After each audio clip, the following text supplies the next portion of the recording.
Muito bem, estamos de volta com a professora Estela Damas, contribuindo com o nosso mini curso e conversando um pouco com a gente sobre a formação continuada, a formação inicial de professores a partir da BNCC e a partir da BNC Formação. Professora Estela, eu queria que a senhora destacasse para a gente quais os pontos da BNC Formação que a senhora considera que merece destaque e que trará mudanças significativas para o processo de formação em Roraima. É muito importante a gente pensar nisso, né? Como o que traz de direção, né? Para a formação continuada. E a direção ela é muito clara. Hoje a formação continuada, a partir de todos esses aspectos que estão postos lá na base nacional da formação, né? Eles nos colocam três grandes aspectos a serem trabalhados, né? É o que a gente tem chamado de tripé da formação continuada. Acho que isso é bastante importante as pessoas compreenderem como isso funciona, né? Então, a partir dos estudos nacionalmente que foram feitos, um grupo de trabalho, uma frente de trabalho, né?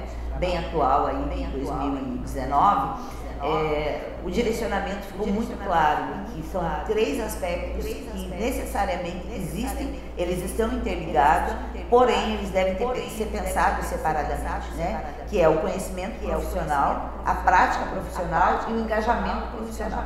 Então hoje na formação continuada de professores a gente pensa que o sujeito ele tem que ter conhecimento, que são todos esses aspectos epistemológicos, são todas essas leituras, são todas essas descobertas, né, de novos autores, de novos entendimentos, novas reflexões. A prática profissional ela está relacionada com o fazer lá na escola, né? Quando traz o tipo de metodologias que tem que existir, quando traz esse conceito de trabalho compartilhado entre professores, troca de experiências, né? Essa questão é bastante importante. E o engajamento, né? O engajamento do quê? O engajamento é basicamente isso, é o compromisso, né, que o professor passa a ter com os seus estudantes, com a família dos seus estudantes, com a escola em que ele atua, né, na importância dele conhecer de fato como funciona essa instituição, escola em que ele está. E quando eu falo isso, eu estou falando assim, como é que ele tem que conhecer o projeto pedagógico da escola, ele tem que efetivamente conhecer as políticas públicas, né, que estão dirigindo essas escolas. Então, assim, esse tripé de formação, conhecimento, prática e engajamento, a gente traz a partir da Base Nacional Curricular, que passou para a Base Nacional de Formação Continuada, e hoje é o que efetivamente aqui em Roraima especificamente nós estamos focados. Muito bem. A senhora destacou alguns pontos interessantes, mas eu acredito que a cultura local, a cultura do aluno, a cultura da comunidade escolar, ela é um aspecto muito importante. E aí nessa fala a senhora citou a questão de Roraima e de políticas públicas. Nós sabemos que paralelo ou como desdobramento da BNCC, os sistemas estaduais eles foram conclamados para construírem os seus documentos curriculares. Em Roraima, como se deu esse processo? Roraima já venceu essa etapa? Nós temos um documento curricular de Roraima à luz da BNCC. Eu queria que a senhora falasse um pouco sobre isso. Essa política aí da construção, né, da Base Nacional, ela foi uma política que foi muito bem trabalhada no contexto nacional. Por quê? Porque além de efetivamente os grupos de trabalho de cada área do conhecimento, nacionalmente falando, né, em todos os estados tiveram representatividade, inclusive o estado de Roraima, né? E muitas contribuições, houve muitos momentos em que isso estava aberto a contribuições da sociedade civil em geral, né? Então essa dinâmica, né, de quem constrói a área de conhecimento e abrindo para que isso possa ser público, que as pessoas possam trazer contribuição, ela trouxe esse aspecto participativo. Aqui em Roraima nós vivemos exatamente o processo nacional, né? Nós temos os redatores, que foram os sujeitos da escola, efetivamente da escola, que foram selecionados para escrever para fazer a adequação regional do nosso jornal, né? Então essa fase foi uma fase bastante importante, também foi aberta para discussão pública, enfim, todo o processo foi mantido. A partir disso, né, o documento foi todo alinhado, nosso documento curricular de Roraima, ele está todo alinhado com a Base Nacional Comum Curricular, efetivamente alinhado, ele não desalinhou em momento nenhum, né? E essa construção do currículo foi também feita alteração para as questões locais nossas. O documento fechou, foi encaminhado ao Conselho Estadual de Educação e o Conselho Estadual de Educação já aprovou esse documento. Isso da educação infantil ao nono ano. Então, da educação infantil ao nono ano já existe o documento curricular de Roraima. Esse documento já foi aprovado pelo Conselho de Educação Estadual e esse documento já está efetivamente posto para utilização. As escolas agora estão se organizando, por quê? Porque vão ter que repensar os seus projetos pedagógicos, né, em termos de concepção e de práticas metodológicas ativas. Então, nós estamos vivendo esse momento, as escolas já de posse do documento curricular de Roraima, de educação infantil no ano, está revendo os seus projetos pedagógicos e capacitando os seus professores, né? Essa capacitação, ela vem através do centro de formação dos profissionais da educação, assim como também com grupos específicos de área de conhecimento, com os redatores que participaram da construção do documento. Então, existe o documento curricular de Roraima aprovado pelo Conselho de Educação Infantil no ano. Do ensino médio, o documento foi encaminhado agora, recentemente, acho que umas 2 semanas, que esse documento foi encaminhado ao Conselho e está sendo analisado. Então, nós já temos a diretriz nossa aqui do Estado de Roraima.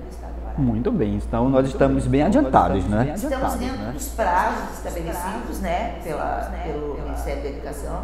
Estamos dentro dos prazos estabelecidos. Podemos dizer assim que estamos adiantados, no sentido que muitos estados ainda não conseguiram atingir os prazos. Né? Certo. Quando se fala na BNCC, quando se fala na BNC Formação, é óbvio que essas políticas públicas, essas diretrizes, elas têm o objetivo de melhorar a qualidade dos processos de aprendizagem dos alunos, melhorar os processos de ensino. Nós temos o IDEB, que é o Índice de Desenvolvimento da Educação Básica, ele é nacional, a senhora sabe disso. Nós não temos registrado avanços significativos nos últimos anos, nem em nível nacional e nem em nível local, no estado de Roraima. A pergunta é, em termos de qualidade e avanços na melhoria da aprendizagem dos alunos, o que podemos esperar da BNCC e como isso vai impactar como produto de formação continuada? Bom, essa questão é bastante complexa, né? Você falar em índice de educação é bastante complexo, por quê? Porque os fatores que compõem o índice, eles não estão só relacionados a ensino e aprendizagem, eles estão relacionados também com a evasão, enfim, existe um conjunto de fatores que constituem esse índice, né? Mas se a gente for pensar assim, o que é de melhor que a gente pode aproveitar dessa movimentação toda de política nacional de educação, que a gente pode aproveitar para a formação continuada e para a melhoria da qualidade da educação, né?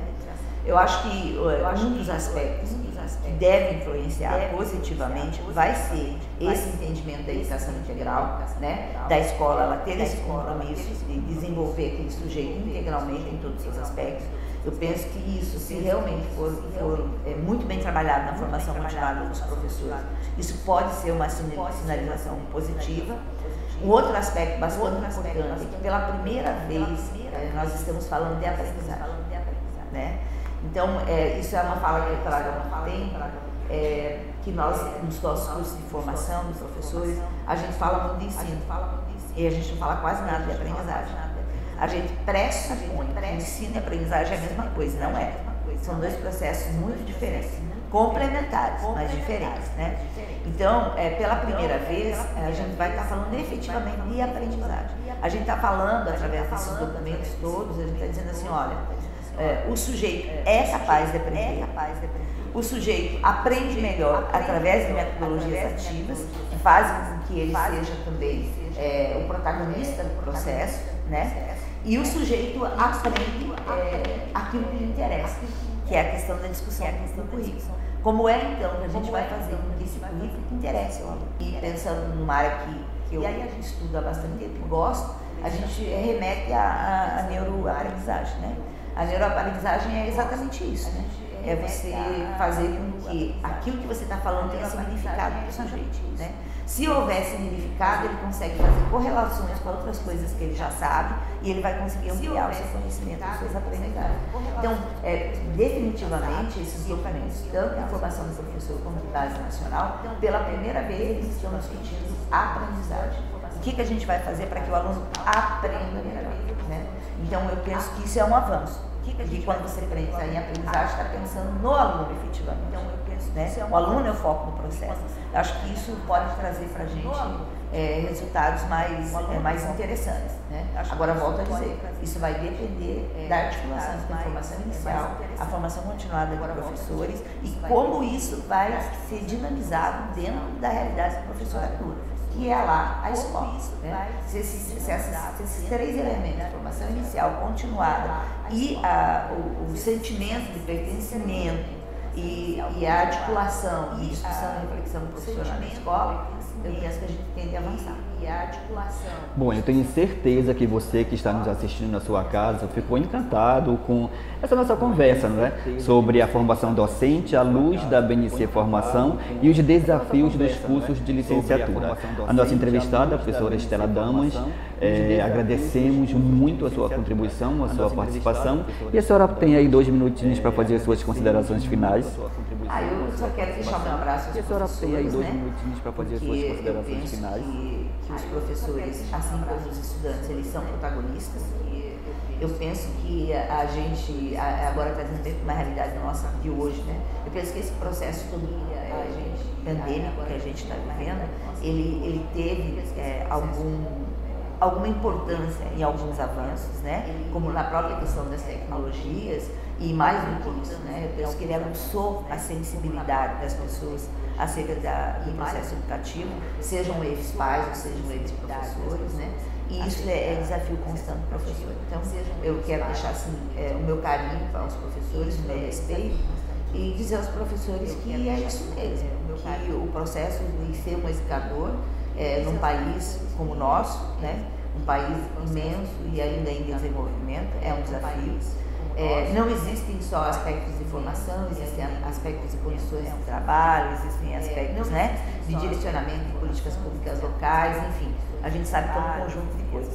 Mas a partir do momento que o professor assume para si o seu autodesenvolvimento profissional, ele já tem mais a partir do momento, né? Porque eu costumo dizer assim, que as pessoas, elas respeitam a gente não pelo que a gente tem, elas respeitam a gente por aquilo que a gente sabe. Então, o professor, efetivamente, quando ele se posiciona como um sujeito que sabe o que está fazendo, ele passa a ser cada vez mais respeitado. Então, acho que a gente tem que pensar nisso, no processo de educação básica. Deixo o meu abraço e meu carinho para você. A professora Estela tocou nessa questão da pandemia. É interessante que se nós lermos as 10 competências bases gerais que a BNCC trazem, a gente tem a impressão que elas foram construídas pós-pandemia, porque ela traz muito disso, ela traz a questão da cultura digital, ela traz a questão da comunicação, ela traz a questão da empatia, ela traz tudo isso está na BNCC, muito interessante, né? Tudo isso está na BNCC e tudo isso está também na base nacional da formação continuada, porque exatamente as 10 competências gerais que estão postas para formar o estudante estão postas no documento da base de formação, que diz que são as 10 diretrizes para a formação da base. Então, assim, essa relação é super importante, né? O que você vai formar no seu aluno, você estará sendo formado. Se as coisas funcionarem bem, se as políticas forem bem implantadas e implementadas. É o alinhamento, não é? É o alinhamento. Então, devemos ter professores aí com essas 10 competências bem trabalhadas. Isso é avanço. Com essas 10 pode ser um avanço. Certo, mais uma vez, professora Estela, muito obrigado. Muito obrigado a você que está nos acompanhando até esse momento. Nós fechamos esse segundo bloco e fechamos a nossa entrevista. Mas continue conosco, é só o primeiro módulo, nós temos mais 2 módulos muito ricos, muito interessantes para você. Obrigado e continue conosco.